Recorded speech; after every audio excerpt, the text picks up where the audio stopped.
नमस्कार मित्रों, बेहद महत्वपूर्ण राजनीतिक खबर। आपको मालूम है 26 फरवरी को महाकुंभ का समापन हुआ और 27 फरवरी को तेलंगाना में 3 एमएलसी सीटों पर चुनाव था। अब आप कहें इसमें ज़्यादा महत्वपूर्ण क्या है?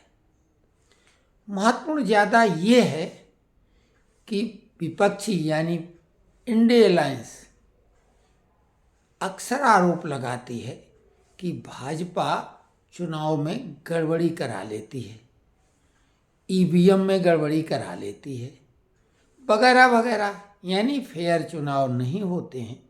अगर बैलेट से चुनाव हों तो भाजपा को एक भी सीट नहीं मिलेगी, ऐसा तक कहने वाले मिल जाएंगे। लेकिन तेलंगाना राज्य, जो कि कांग्रेस का राज्य है, कांग्रेस के शासित रेवंत रेड्डी चीफ मिनिस्टर हैं, काफ़ी तेज तर्रार नेता हैं। एबीवीपी छात्र संगठन से राजनीति करने वाले बाद में कांग्रेस में गए, तो कांग्रेस और भाजपा दोनों की रीति नीति मालूम है और उन्होंने केवल 3 में से केवल 1 सीट पर उम्मीदवार उतारा था और मुख्यमंत्री स्वयं लगे रहे चुनाव प्रचार में। और कांग्रेस का वो एमएलसी उम्मीदवार 5000 मतों से हार गया। और ये सामान्य चुनाव नहीं था एमएलए वाला, इसमें ज़्यादा वोट नहीं होते हैं।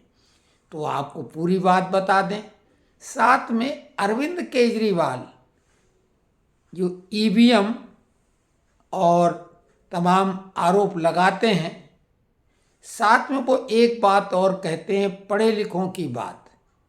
तो ये तीनों एमएलसी चुनाव में इन सब की वो सभी बातों को उसने ध्वस्त कर दिया। एक तो इसमें पढ़े लिखे मतदाता ही हिस्सा ले सकते थे, एक सीट स्नातक वाली सीट थी। आपको मालूम है कि सभी राज्यों में तो एमएलसी नहीं होते हैं, लेकिन तेलंगाना में विधान परिषद भी है, विधानसभा के साथ। विधानसभा में 119 एमएलए हैं, जिसमें कि भाजपा के 8 एमएलए जीते हैं और भाजपा के 17 में से 8 एमपी भी जीते हैं। और विधान परिषद में 40 एमएलसी हैं, भाजपा का एक भी एमएलसी नहीं था। लेकिन 3 एमएलसी का जो 27 फरवरी को चुनाव हुआ और वो भी बैलेट पेपर से, तो उसमें 2 शिक्षक प्रतिनिधि की सीटें थी एमएलसी की और एक स्नातक की, जिसमें केवल ग्रेजुएट वो लोग जो रजिस्ट्रेशन कराते हैं, एक प्रक्रिया होती, वो वोट डालने वाले थे।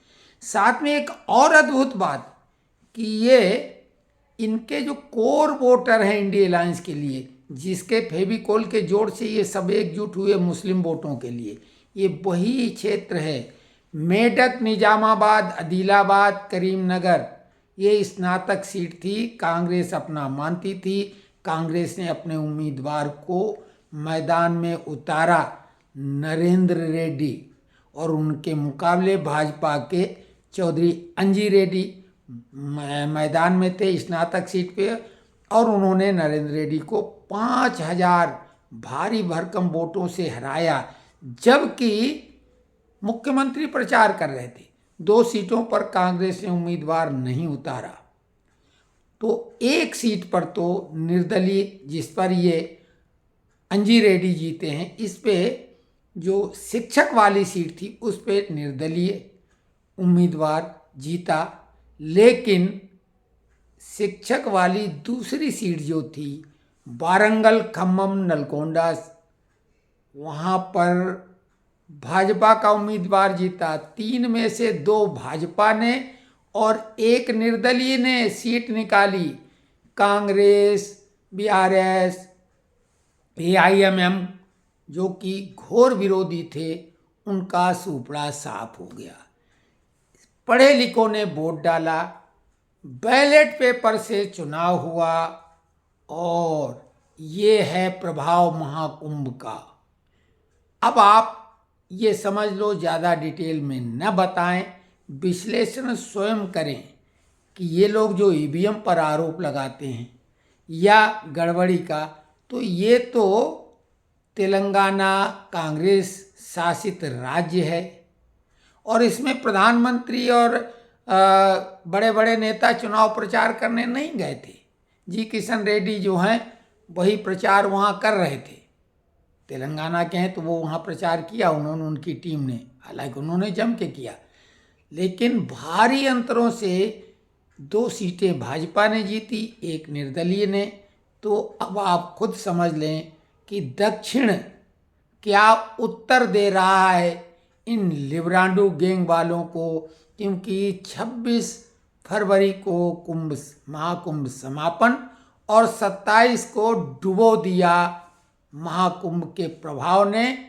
सारे प्रश्न जो ये खड़े किया करते थे सबके उत्तर इनको अब मिल गए होंगे और चुल्लू भर पानी में डूब मरने के अलावा और कोई अवसर है नहीं, क्योंकि महाकुंभ में ये गए नहीं और ऐसे बेशर्मों के लिए वो जगह थी भी नहीं। तो चुल्लू भर पानी में डूब मरने वाला काम पढ़े लिखे मतदाताओं ने करके दिखाया है बैलेट पेपर के द्वारा कांग्रेसी शासित राज्य में। ये जानकारी कैसी लगी कमेंट्स बॉक्स में लिखें। कोशिश करेंगे शाम को पेंशनर्स लोगों के लिए वीडियो एक अपलोड